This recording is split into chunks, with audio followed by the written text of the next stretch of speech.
రామ్ నారాయణ రామ్. ఈ కాలంలో చాలా ఇంట్లో మనుషులు విసుగుతో, ఒత్తిడితో, డిప్రెషన్తో జీవిస్తున్నారని తరచూ చూస్తుంటాం. ఈ పరిస్థితుల కారణంగా మనిషి తన ఆనందాన్ని ఇతరులతో పంచుకోలేడు. ఈ సమస్త సృష్టిలో ప్రతి ప్రాణి ఆనందంగా ఉండాలనుకుంటుంది, సంపన్నంగా, సమృద్ధిగా జీవించాలనుకుంటుంది. అలాంటి జీవితం కోసం మనిషి ఎన్నో ప్రయత్నాలు చేస్తాడు. కానీ ఆ ప్రయత్నాలు ఫలించనప్పుడు, విఫలమైనప్పుడు మనసులో విసుగు, నిరాశ క్రమంగా పెరిగిపోతుంది. అప్పుడు అలాంటి మనుషులు సమాజం నుండి విడిపోయేలా మారతారు. తమ కోరికలు, తమ సంతోషాన్ని బయటకు చెప్పరు. ఇక్కడ అసలు ప్రశ్న ఏమిటంటే, ఇలాంటి పరిస్థితుల నుంచి బయట పడటానికి మార్గం ఏంటి? ఒకే ఒక్క మార్గం ఉంది. అది సాధనలో లీనమవ్వడం. ఆ సాధనను సాధించడానికి అత్యుత్తమ మార్గం రామ్ నారాయణ రామ్ అనే నామాన్ని జపించడం. ఇది ఎలా చేయాలి? ఈ బీజ మంత్రాన్ని జపించడానికి ప్రత్యేకంగా ఏదైనా ఆసనం అవసరం లేదు. మీరు మీ రోజువారీ పనుల మధ్య కూడా ఈ నామాన్ని జపించవచ్చు. లేకపోతే ఏదైనా ప్రశాంత ప్రదేశంలో కూర్చుని మనసులోనే జపించవచ్చు. లేదా సత్సంగం ద్వారా కూడా రామ్ నారాయణ రామ్ నామంతో మీరు ఒకటై కావచ్చు.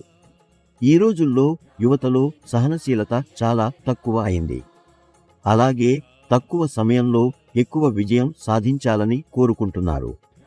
అలా జరగకపోతే చాలా మంది యువత డిప్రెషన్కు గురవుతారు.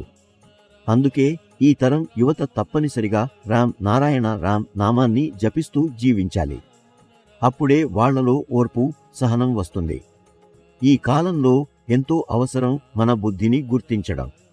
ఈ బుద్ధి మనకు సుఖం, శాంతి, విజయానికి మార్గం చూపుతుంది.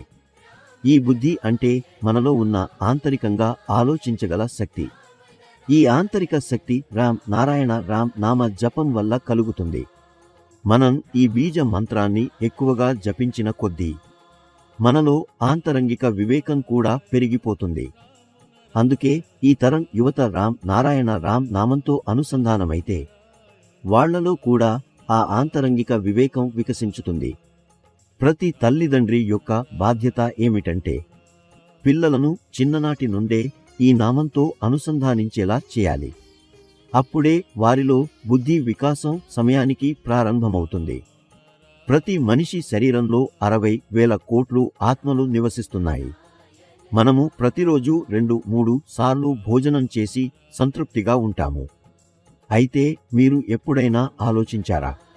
మన లోపల ఉన్న ఈ 60,000 కోట్ల ఆత్మలు ఏమి తింటాయి? వాటికి ఆహారం లేకపోతే అవి లోపలే మెల్లగా మృతిపడుతాయి. అలా అయితే చివరికి ఏం జరుగుతుంది? ఆ ఆత్మల శక్తి, శక్తివంతమైన శక్తి నశిస్తుంది. మన శరీరం బలహీనమవుతుంది. మన మెదడు సరిగ్గా పనిచేయదు. ఇలా అయితే మన మానవ జన్మే వృధా అయిపోతుంది. అందుకే ఇలాంటి పరిస్థితి రావకుండా ఉండాలంటే చిన్ననాటి నుండే రామ్ నారాయణ రామ్ నామంతో మనల్ని మనం అనుసంధానించుకోవాలి. అప్పుడే జీవితం అర్థవంతంగా మారుతుంది.